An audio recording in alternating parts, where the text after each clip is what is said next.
lihat otomotif secara keseluruhan dulu ya. Kalau otomotif sebenarnya di Indonesia itu potensi. Sejak Indonesia sudah jadi production base dan export base, sebenarnya otomotif itu sangat menarik. Banyak sekali hal-hal yang menyatakan bahwa Indonesia itu sangat menarik. Kenapa? Kalau kita bandingkan dengan beberapa negara ASEAN ya, yang populasinya, contohnya dengan Thailand lah, itu tuh 16. Jadi Thailand itu mobilnya pokoknya 16 lah. Jadi kita ketinggalan jauh. Jadi kalau kita pun car per ratio ya, car per populasi, ya kan? Itu kelihatannya masih jauh. Jadi kelihatannya kalau ditanya potensi Indonesia ke depan, ya baiklah buat otomotif. Karena industrinya sudah ada di Indonesia. Nah kalau tadi Anda nanyakan, di skopnya lebih kecil, bagaimana di 2021 dan 2022 ya kan? Di 2020 itu kan karena pandemik ya. Pandemi itu yang membuat ya hancurlah semuanya kalau dikatakan. Bukan Indonesia aja, tapi hampir seluruh dunia ya. Di mana yang kelihatannya kan kalau Anda lihat sendiri di 2020 itu total marketnya itu 523 gitu, itu wholesale, sedangkan retail sales juga hampir mendekati sama. Nah di 2021 sudah ada yang pakai insentif segala macam itu kan, kayaknya kan pergerakannya sampai dengan September itu 621, retail salesnya 527.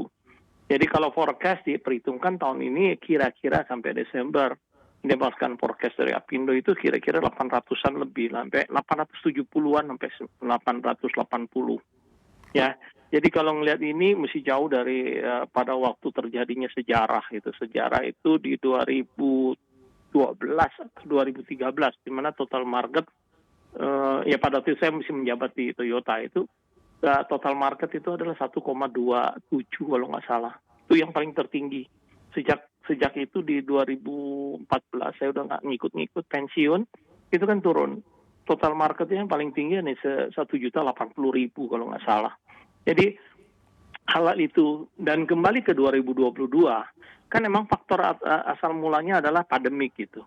Saya sih tidak terlalu optimis ya untuk 2022 gitu. Kenapa? Karena masalahnya kan yang membuat otomotif ini meningkat pada waktu di 2010, 2008, mulai dari 2007, 2008. Itu ekosistemnya jalan gitu.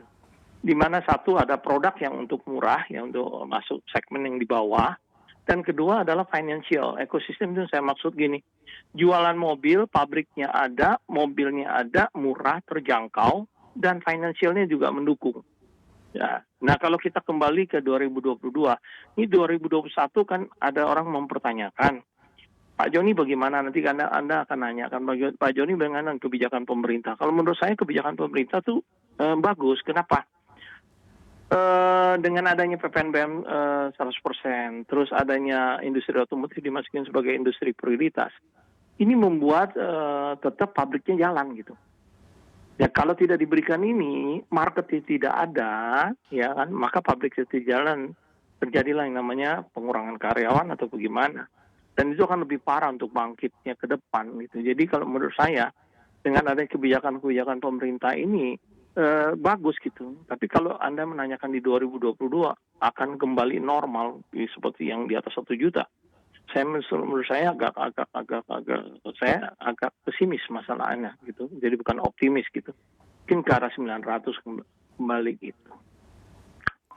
Baik, Pak Joni, jadi menurut Anda kalau misalkan memang kita dapat PPNBM ini hingga akhir tahun, ini sebenarnya adakah langkah-langkah spesial yang harus dilakukan pemerintah agar roda perekonomian ini tetap bergerak naik? Jadi menurut saya apa yang dilakukan pemerintah itu benar lah. Kan dulu kan kalau dibilang lockdown ya mati kan semuanya. Ini ditutup 2 bulan, 3 bulan. Maka itu keluarkan yang namanya ada izin khusus, IOMKI itu. IOMKI kalau nggak salah izin mobilitas operasi, apalah lupa ya, saya lupa itu. Di mana itu yang membuat akhirnya pabrik bisa jalan. Nah karena pabrik jalan itu maka kita bisa memproduksi.